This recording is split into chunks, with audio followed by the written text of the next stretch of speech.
আইটিউব India চ্যানেলে স্বাগত। West Bengal state university BA programme 5th semester political science DSC 1 পেপারে suggestion দিচ্ছি 2024-25 সালের reading Gandhi, paper code PLSGDSE 01T। এটার প্রয়োজনীয় স্টাডি মেটেরিয়াল আমি দিয়ে দিচ্ছি, ভিডিওতেই দেখিয়ে দেবো যে তার পাসওয়ার্ড কী আছে, লিঙ্ক ডেসক্রিপশনে রয়েছে।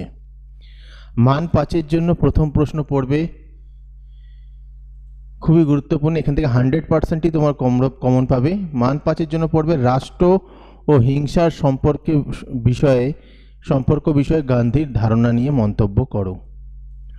পরের প্রশ্ন, নিঃশর্ত ভালোবাসা সম্পর্কে গান্ধীর তত্ত্ব সংক্ষেপে আলোচনা করো। বিকল্প আধুনিকতা সম্পর্কে গান্ধীজির ধারণা আলোচনা করো।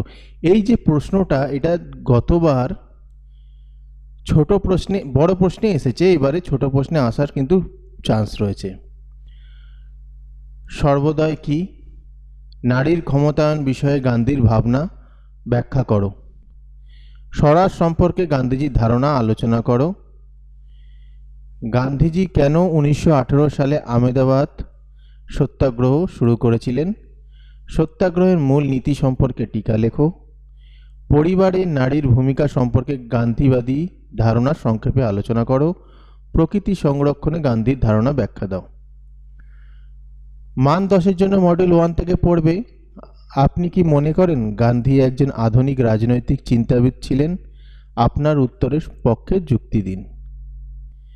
সার্বিক বিকাশ নিয়ে গান্ধীর ধারণা আলোচনা করো। ভারী শিল্পের ওপর ভিত্তি করে আধুনিক শিল্পায়ন সম্পর্কে গান্ধীর ধারণা ব্যাখ্যা করো। রামরাজ্য, গান্ধীর রামরাজ্য সম্পর্কিত ধারণাটি বিশদে লেখো। দেখো, এটা 5-এও আসতে পারে, 5-এ আসলে এরমভাবেও আসতে পারে। গান্ধীর রামরাজ্য সম্পর্কিত ধারণার বিষয়ে একটি সংক্ষিপ্ত টিকা লেখো, ঠিক আছে? মডেল 2-তে সত্যাগ্রহের মূল উদ্দেশ্য কি, সর্বোদয় আন্দোলনের মূল স্তম্ভগুলি কি কি, গান্ধীর অচি ব্যবস্থা সম্পর্কিত ধারণাটি ব্যাখ্যা করো, আলোচনা করো। এইটাও কিন্তু গতবার ছোট প্রশ্নে এসছে, এবারে কিন্তু বড় প্রশ্নে আসার চান্স আছে, এইবারে কিন্তু রিপিট হয়। পরে হচ্ছে স্থায়ী বিকাশের ক্ষেত্রে গান্ধীর চিন্তা ধারণার একটি প্রবন্ধ রচনা করো, সাস্টেনেবল ডেভেলপমেন্ট। সমাজ পুনর্গঠনে নারীর ভূমিকা বিষয়ক গান্ধীবাদী ধারণা। পরিবেশ ও উন্নয়ন সম্পর্কে নিয়ে গান্ধীর ধারণা।